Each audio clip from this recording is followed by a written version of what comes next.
Ei. Ei ole kyllä kopioitu yhtään mitään. Mä ihmettelen tätä nyt kovasti. Mutta onko niissä jotain samoja standardikomponentteja sisällä, niin eihän sitä osaa sanoa. Totta kai niissä on yhtäläisyyksiä niissä komponenteissa. En mä sitä sano, mutta että suoria varkauksia, ei saatana. Mainitako siellä joku esimerkki? No, täällä sanotaan, että on loukattu 9 eri patenttia. 9! Ja Citymanin lisäksi tää koskee myöskin... Anteeksi, koskeeko tää nyt niitä jenkkeihin tehtyjä malleja? Tändi nimenomaan niitä, mutta myöskin ihan suomalaisia. Amerikan serkut ei ole nähtävästi saanut tietoa siitä, että te olette kaikki insinöörit täällä yhtä suurta perhettä. Antenni on suht lähellä Motorolaa joo kyllä. Mutta en mä tiedä. Muuten pitäisi olla oma kyllä. Muuten pitäisi olla oma. Tuo poika oli tullut naapuritalon Korvenkylässä ja kysynyt, että mikä se äitillä on, kun ei liiku ja toinen silmä auki. Oli selvinnyt, että äiti oli kuollut. Sillä oli ollut keuhkotauti. Sitten poika otettiin siihen naapuritaloon ja se oli ollut hyvin hiljainen. Kaipas äitiä. Sitten muutaman päivän päästä se oli kysynyt, että missä se isä on. Kukaan ei ollut osannut vastata siihen. Sitten poika oli ollut taas hiljaa eikä puhunut mitään. Mitä isästä tiedetään? Pojan isä oli punakaartilainen ja katosi Tampereen taisteluissa. Epäillään pojan äidin pitäneen salamiestään Korvenkylän metsissä. Sä aiheutat meille kyllä ihan vitunmoisen ongelmaa.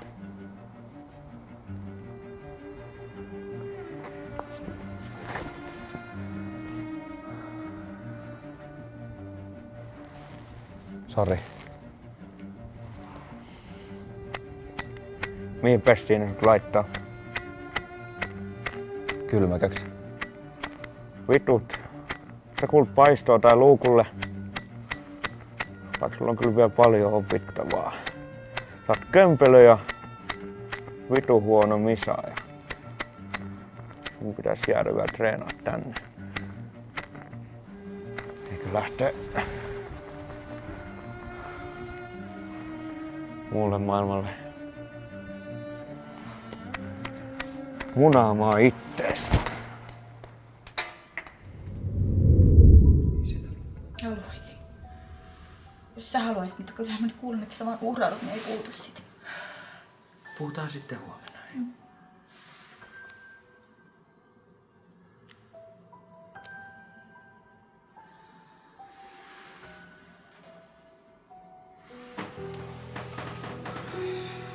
Arvasin. Minkä? Että et sä halua puhua. Just sä sanoit, että sä et halua puhua. Älä huuda mulle. Minkä takia sä huudat En mä mulle? mitään huutanut. Musta tää on aika epäreilua. Niin munkin mielestä tää on aika epäreilua. Että sä et yhtään välitä. Välitä? Mä et rakasta. Mun on pakko mennä tonne sohvalle. Mä itken. Niin kun mun on saatava nukuttua. Vaikka itken, sä jätät mut vaikka mä itken. Et sä voi. Sä et voi noin. Tai ikinä lähde meidän välitämään enää ikinä. Voi luottaa. Sä oot hullu! Sä oot hullu! Miksi sä voi antaa mun nukkua? Miksi? Sano miksi! No niin, tulihan se sieltä. Totuus. Mä olen siis hullu.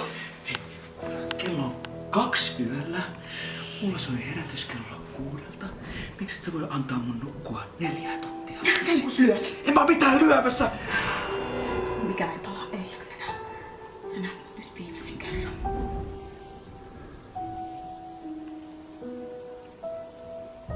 Niinkö sä haluat?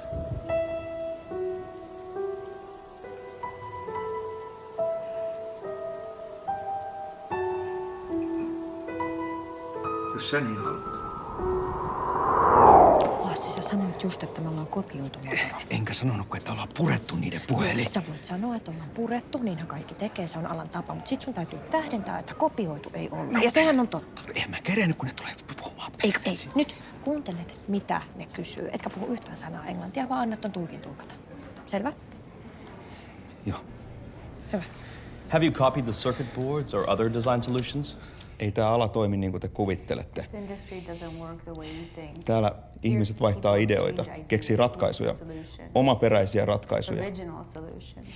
Jos te katsotte sitä sitä latauspistoketta, niin se on paljon parempi kuin Dynatacilla. Dynatac. Ethän sä voi koskaan tietää, että kuka sä oot, jos sua ei koskaan lyöt. Noniin, täällä ei ole ketään. Noniin. Tommi, Noniin, nyt annat mennä ennen kuin mulla menee hermot. Noniin. Tää on ihan vitu hullua. No oot sit hullu! Anna mennä! No niin. Sä haluat nyt Että sä lyöt mua! No mihin mä lyön sua? Minä oon En mä tiedä, vittu improvisoi! Noniin. Tommi, ei vittu. Noniin. Tää on ihan vitu hullua. Anteeksi. Idiootti! Jätkä sulla ei vittu korvaa! Anteeksi.